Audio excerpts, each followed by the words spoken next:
여러분 그 영화에서 교과서에서만 보던 계엄이 실제로 있었습니다. 그리고 2시간 반 만에 그 계엄령은 국회에 의해 해제됐습니다. 상황은 종료됐습니다. 하지만 지금 전국 상황은 후폭풍이 일파만파일 것 같은데요. 이번엔 개혁신당으로 가보겠습니다. 개혁신당 이준석 의원 연결하죠. 이준석 의원이 나와 계십니까? 예, 안녕하십니까. 어제 표결에는 참여 못하셨어요. 아무래도 그 서울에 가까운 지역부터 있는 분들이 도착을 했던 것 같고, 그 시간에 여의도에 있었던 분들. 그리고 제가 이제 전 동탄에서 멀리서 오다 보니까 아마 표결이 되는 시점 정도에 도착했는데 들여보내지지 않았습니다, 저는. 아, 그렇습니까? 지금 들리는 얘기로 한 11시부터 국회의원들은 출입 가능했다고 하던데 그게 아니었어요? 아닙니다. 그게 입구별로 다르게 통제했고, 이제 제 입장에서는 담을 넘느냐 아니면 안 넘느냐 문제였는데요. 예. 사실 국회의원이 담을 넘어서 출근해야 된다는 것 자체가 그것 자체로 상징적으로도 이상한 의미가 있는 거기 때문에 저는 거기 저희 이쪽 입구에서 한 3-4명의 의원들과 같이 저희는 당당하게 걸어서 들어가겠다. 뭐 담을 넘자고는 못 넘을 것도 없지만은 이렇게 막고 있는 것 자체가 굉장히 위헌적인 상황이고 그리고 또 국민들이 있어가지고 아셔야 될 상황이다. 그래서 저희는 그 입구에서 정상적으로 들어가겠다고 요구 계속했습니다. 아, 그러죠. 그러다가 결국은 진입에 실패하고 표결은 이루어지고. 예. 지금 심경은 어떠십니까? 저는 제가 몇 년째 지금 윤석열 대통령 이상한 사람이다라고 계속 해오던 사람이기 때문에 저는 이 부분에 대해 가지고 사실 이 정도일 줄 몰랐다지 윤석열 대통령이 큰 사고를 친 건 맞다 이런 생각입니다. 아, 이 정도일 줄은 몰랐다.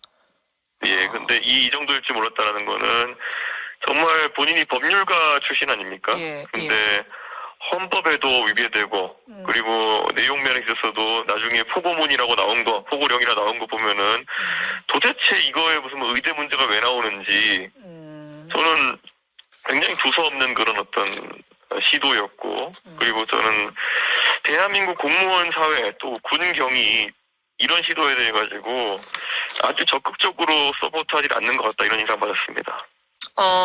군경이 그러니까 계엄을 선포하게 되면은 사실은 군인들이 또 경찰들이 쫙 움직여서 뭔가 착착착착 움직이는 걸 우리가 항상 교과서에서 영화에서 봤는데 이번에는 군대가 들이닥치긴 했지만 결국은 뭔가 막아내지 못하는 모습을 보면서 따라주지 않는구나라는 느낌 받았다 그 말씀이세요?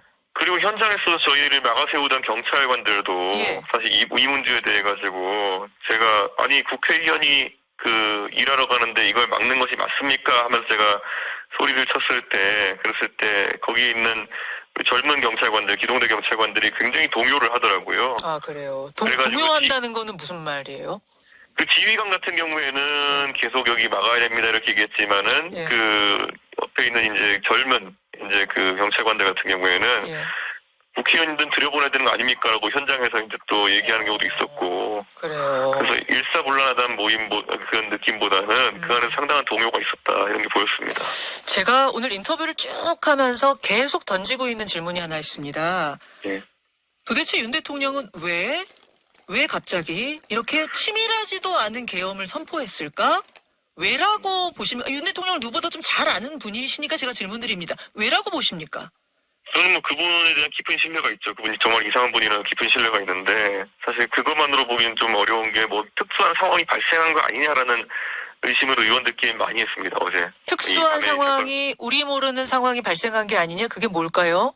예를 들어서 어제 그러면은 계엄을 선포하기 한 3시간 전에 있었던 일이 뭐냐면은 명태균 씨에 대한 어떤 그 기소 그리고 입장 발표가 있었잖아요. 명태균 씨가 기소됐고 명태균 씨 측에서 어떤 입장을 냈냐면 나 특검 받겠소. 특검 받게 해주시오. 이게 있었습니다.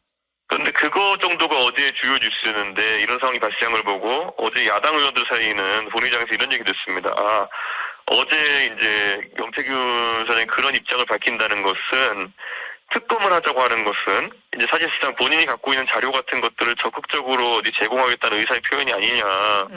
그래가지고 그런 것들 그리고 또 이미 검찰 측이나 아니면은 다른 주체에다가 그런 부분을 제공한 것이 아니냐. 그래서 그런 첩보를 혹시 윤석열 대통령이 입수하고 이건 도저히 여기서 이제 정상적인 방법으로는 버티지 못하겠구나 이런 판단을 한 게 아닌가 이렇게 그 범야권에서는 인식하는 의원들이 좀 있었습니다. 그 핵심 증거라면 황금폰이거든요. 일명 황금폰. 예. 그러니까 지금 명태균 씨가 아무데도 드러내지 않고 있는 휴대폰 세대가 있다는 거 아닙니까? 근데 네. 어제 입장문 발표하면서 무슨 얘기했냐면 나 특검 받겠소 요거 하나랑 그 황금폰 그거 민주당에 넘기겠소 혹은 언론에 넘기겠소 이렇게 얘기했거든요. 예, 예, 예. 그 부분이 자극제가 된 게 아니냐 트리거가 된 거 아니냐 계엄의 트리거 그 말씀이세요? 그렇죠. 예, 그래서 저는 그 부분 상당히 일리가 있다 생각하면서도 저는 또 우리 범야권에 있는 의원들한테 얘기할 때 네. 그거는 윤석열 대통령이 오히려 좀 합리적인 행동을 했다는 의심이고, 근데 윤석열 대통령은 정말 이상한 사람이기 때문에 그냥 필받아서 했을 수도 있다. 그러니까 여러 가능성이 있지만은 지금 야권에서는 그걸 의심하고 있습니다. 뭔가 어제 수사 과정에서 뭐 특이한 게 나온 게 아닌가, 그걸 보고 있습니다. 근데 그게 비상계엄을 선포할 일인가? 이거는 참, 글쎄요. 국민들은 어떻게 생각하실지 모르겠습니다. 그래서 비상계엄이. 더욱 저희가 이제 당황스러웠던 게, 우리가 생각했던 것보다 뭐 더 심각한 상황이 그런 수사에 나왔나? 이런 의심도 했습니다. 예. 자, 지금 이제 민주당, 국민의힘 각각 회의 열고 있고, 개혁신당도 여러 가지 계획들 논의하고 계신 걸로 아는데, 예. 대통령은 어떻게 해야 한다고 보십니까? 또 개혁신당은, 야당은, 정치권은 어떻게 하실 생각입니까?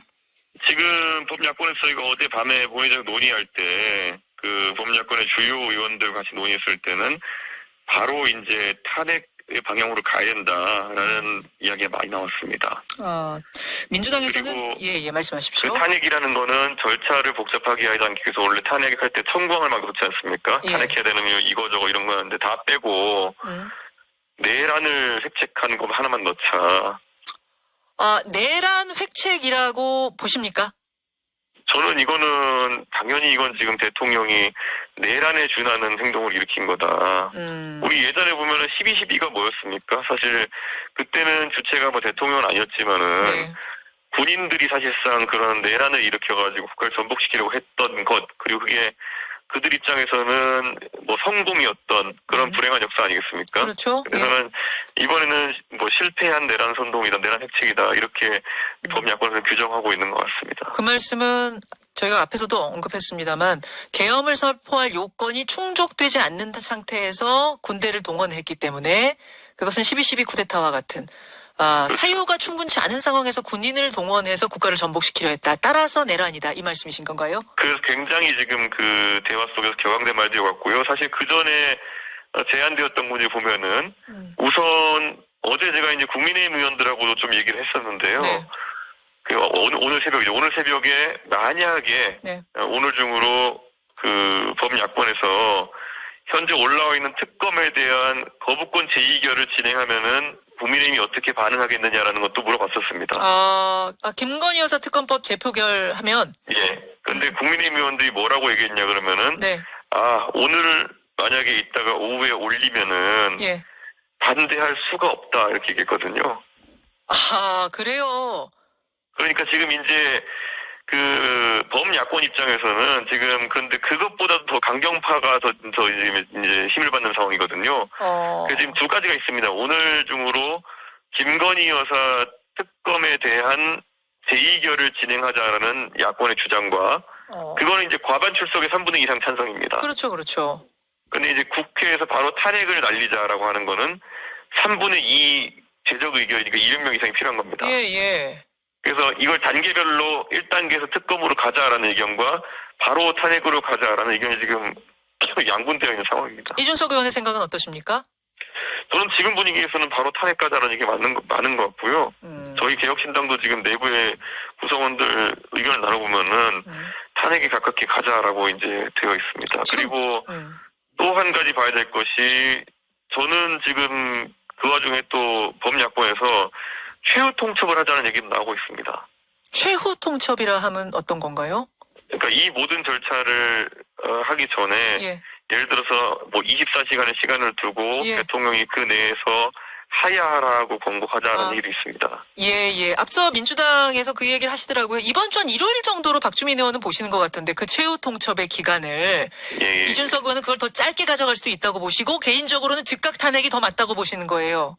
예, 우선 범야권에서 지금 의원들끼리 3, 4모로 모여가지고 의견 나누는 상황이기 때문에 아마 이제 좀 책임 있는 사람들끼리 모여가지고 실질적인 논의를 하면 어떻게 될까 그건 좀 봐야겠지만은 어제 본회의장 분위기는 사실 1차 이 계엄 이후에 국회의원들이 국회 경내를 떠나면은 2차 계엄을 걸 수도 있다 정도로까지 격앙된 분위기였습니다. 계엄 선포를 다시 할 수 있다? 예, 그런데 그 상황에서는 이제 1차의 이런 어떤 실패를 바탕으로 해가지고 개별 의원들을 국회에 들어오지 못하게 뭐 체포하는 거 아니냐부터 해서 의원들 사이에 굉장히 격앙된 말이 돌았거든요. 아니, 의원님, 진짜로 다시 계엄 선포할 가능성도 있다고 보세요? 저는 사실 어제 그렇게까지 하겠냐라는 생각이었지만은 또 그 범야권의 의원들 다수는 네. 윤석열 대통령은 사실 이제 뭘 할지 모르는 사람이 돼버렸다라는 어. 방향으로 이제 의견이 모인 것 같습니다. 2차 계엄 선포가 또 있을 수가, 뭘 못하겠나? 뭐 이런 이야기가 지금 의원들 사이엔 오고 간다는 이야기신데. 그리고 윤석열 대통령은 이제 가만히 앉아 있어도 이거는 당장 이번 주 뭐 갤럽 지지율부터 한 자리에서 찍을 거라는 게 자명하고요. 어허. 그러면 본인이 또다시 또 궁지에 몰리면 뭐라도 해야겠다라는 심리 때문에 예. 오늘 새벽에 그래가지고 의원들끼리 모여가지고 예. 야 이렇게 해놓고 계엄을 정당하게 해가지고 뭐 급변 사태라도 일부러 만들면 안 된다. 뭐 굉장히 이제 대통령에 대한 신뢰가 없으니까 여러 가지 참 평소 같으면 상상도 안 할 아이디어들이 많이 나왔습니다. 알겠습니다. 여기까지 오늘 말씀 듣도록 하겠습니다. 개혁신당의 이준석 의원 고맙습니다. 예, 감사합니다.